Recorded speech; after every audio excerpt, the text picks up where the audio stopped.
Good day everyone, we are the students of Pamantasan ng Lungsod ng Marikina. Welcome to our video spotlight on a business that seamlessly blends retail charm with wholesale prowess. Join me as we uncover the story behind this dynamic enterprise by interviewing the brother of the owner, shedding light on their unique approach to serving both individual customers, retail and wholesale clients. Join us as we step into the world of Sig Point Shoe Store, where quality meets style for retail customers and wholesale clients alike. More than 3 decades later, he owns the sprawling 800 square meter lot where the factory used to stand. He has built a new 5-story building that has a shoe factory and showroom at the ground floor, his office and a meeting room at the second floor, stock rooms at the third and fourth floors, and a penthouse that boasts of a swimming pool, a jacuzzi, 2 well-decorated bedrooms for guests, and offers a spectacular view of the city, especially during sunset and at night when lights are on in homes and buildings. But before that, I want to share to you all about this store. The owner of this store was Mr. Noel Evangelista. He allows us to interview and tour this company all along with his employee, Kuya Kevin. They also recognize me because of my dad, who's with Mr. Noel in this business as one of his employee over the past 20 Okay, so para dito tayo And back to Kuya Kevin's tour. First place na pinuntahan namin was the cutting area, marking, skyping, o tastasan na tinatawag, and printing, which is manual silkscreen. The next place was the upper making, where they assemble all the components or parts at makakabuo sila ng upper part ng sapatos. Next place naman is para ma-assemble yung buong shoes, assembly section na ginagamitan ng hulma at shoe tack.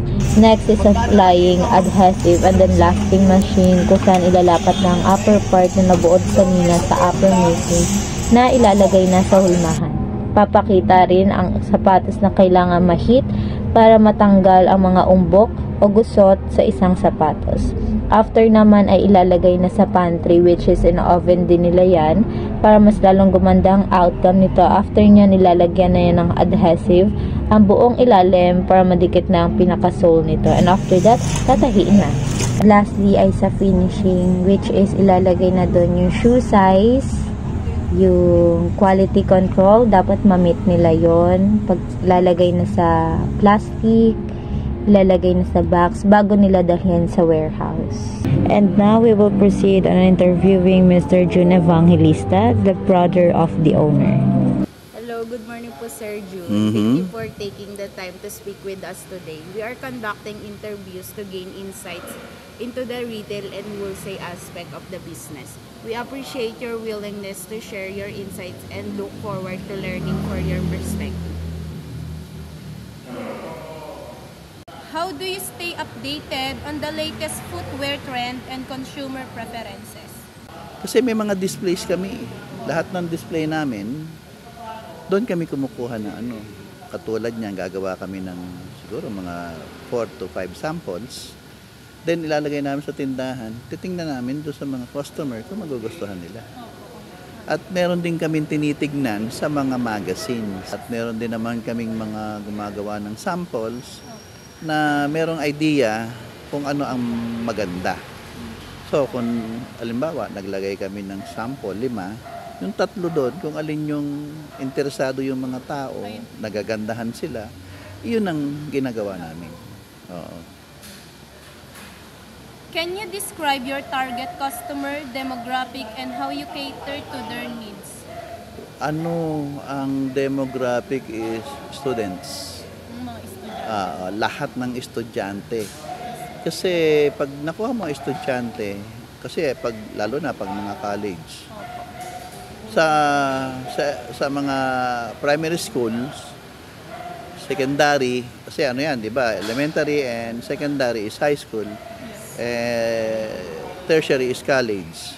So, yung nakuha mo ang mga estudyante na yan, nakuha mo na rin pati yung mga tao na hindi nag-aaral. So, siyempre, estudyante ka muna. Pag nakuha mo sila, bibida nila yun sa mga pamilya nila. Doon mura, maganda ang style, matibay. So yun ang target namin. Target namin is talaga mga estudyante. What strategies do you use to promote and market the shoe you sell in your store? Hindi na namin sinasabi yan kasi trade secret namin yan kung paano namin i-promote yan. Hindi na namin sasabihin. Pero one thing is online selling. Although nakapagpo-promote na kami.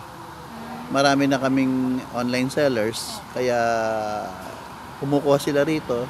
Papatungan lang naman nila, maliit lang naman ang patong nila. How do you handle customer feedback and ensure customer satisfaction with the shoe you offer? Satisfaction is yung style, yung tibay. Kailangan kasi matibay yung sapatos mo. Tapos yung comfortability. Pag isinuot mo, hindi sasakit ang paa mo. Hindi siya magpapaltos yung mga paa. Yun ang importante. Pag hindi ka na-satisfy yung mga tao, ano mangyayari doon? Siyempre, hindi ka babalikan ng yung mga tao. Yung tibay, comfortability, at style, kailangan maganda.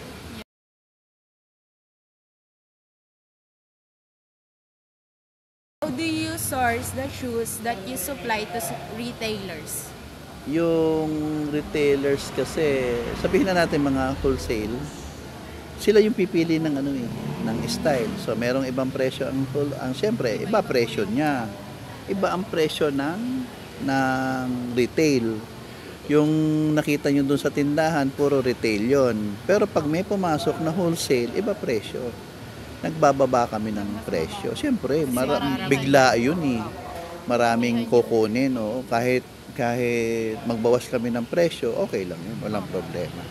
What are your criteria for selecting manufacturers or brands to partner with?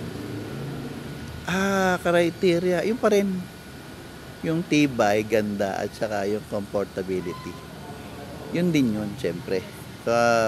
Kailangan, meron sila ng mga yun. Kukunin namin sa partner pagkatapos hindi masarap isuot. Hindi siya mag-oo. Ano sasabihin sa amin ng mga customer? Kasi ang feedback ng customers, yung totoo yung sinasabi ng customer is always right. Nagiging wrong naman ang customers kapag inaaway ka na. Wrong na talaga sila, hindi na sila right. Pero talagang sila ang talaga. Pag maganda ang feedback dun sa sapatos na yan, mabili yan. Can you explain your distribution process and how you ensure timely deliveries to retails?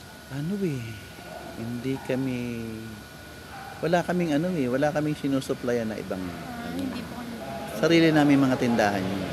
So yung deliveries walang problema. Pag sila kailangan nila ang ganung style, stock number, yung mga stock ng sapatos, kunyari yung stock ng topsider, kailangan nilang ganitong kulay. Tatawagan. So-sort out na yan. Pag na-sort out niyan, di-deliver na. Ganun lang. Wala kaming time limit. Dati kasi, meron kaming sinusuplayan. Meron silang PO. Bibigyan ka ng PO. Yung PO na yon kailangan magawa mo within a month or 1.5 months. Pag hindi mo nagawa yan, cancel yan. Pag kumuha ka ng PO, kaya mong gawin. Kailangan masustinihan mo yung time na binibigay. Yung time limit na pwede mo ibigay sa kanila. Doon sa mga manggagawa hanggang sa pagde-deliver, kailangan matapos mo yon within time. Kasi pag hindi, cancel yung PO. Ganun na nangyayari. How do you handle quality control and ensure that the shoe meet industry standards? Madali lang yan eh. Lahat naman kasi nung kinukuha namin tao, marunong. Sila na yung pinakikita namin sa kanila. Pag may problema, meron din kaming taong mag-aasikaso attendo sa kanilang mga problema. Kunyari, yung katulad nung isa, hindi maganda ang dikit. Ibabalik namin yun. Kasi yung mga tao nga namin, pag sinabing ganon, meron silang taong nire-repair nila doon sa isang tao. Yung tao na yon ang siyang magdadala doon sa gumagawa. O yung dikit nito hindi maganda, ulitin nyo. Ganun na mangyayari. What kind of support and services do you provide to retailers who purchase shoes from your wholesale business? Ano pa ba ang bibigay namin sa kanila? Wala naman kaming ibibigay na suporta, kundi yung Magandang quality Oo, lang syempre, yun lang. Magandang quality lang. Tsaka comfortable. Yun lang, yung magandang quality. Yun lang ang pwede kong ibigay na suporta doon sa ano. Kasi kapag hindi magandang ano mo, di, syempre, hindi ka nakukunan. Oo, sa iba nakukuha yun. Di ba ganun? Hindi na po babalik. Oo, hindi na babalik. Thank you po. Sige, okay lang. Sir June. Okay na? Apo.